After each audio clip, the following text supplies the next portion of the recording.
Evergreen 757 চ্যানেলে হাঁসের মাংস রান্না করব। এর জন্য 500 গ্রাম হাঁসের মাংস নিয়েছি, ভালো করে ধুয়ে নিয়েছি।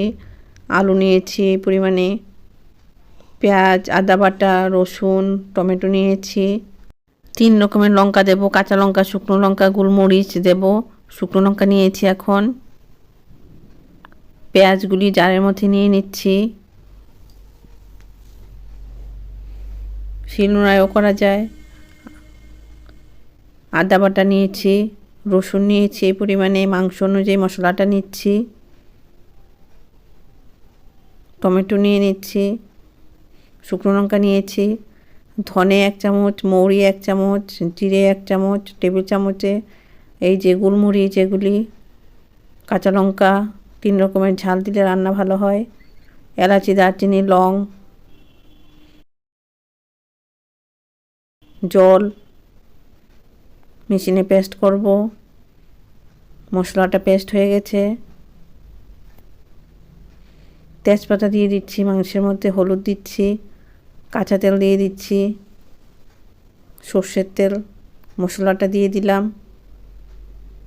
যা মশলা পেস্ট করেছিলাম এটা দিয়ে দিচ্ছি,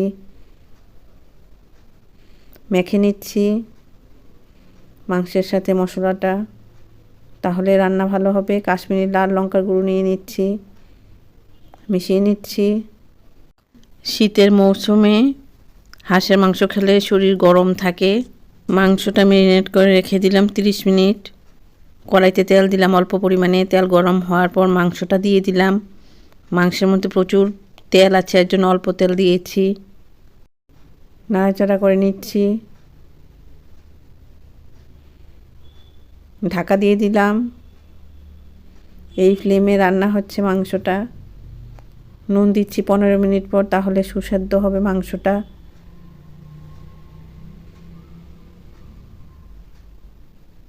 ঢাকা দিয়ে রাখলাম। আলুগুলি দিয়ে দিলাম, বয়স্করা আলু খেতে পারবে। আলুটা মিশিয়ে নিচ্ছি, আলু দিয়েছি এর জন্য নুন দিচ্ছি। আলু দেওয়ার জন্য নুনটা দিলাম। আলু তো নুনটা অনেকটাই টেনে নেবে, এর জন্য নুন দিয়েছি, ব্যালেন্স হয়েছে।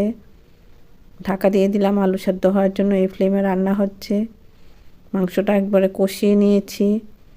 পাশের চুলায় গরম জল করছি, ফুটন্ত জল দিয়ে রান্না করছি, রান্না ভালো হবে।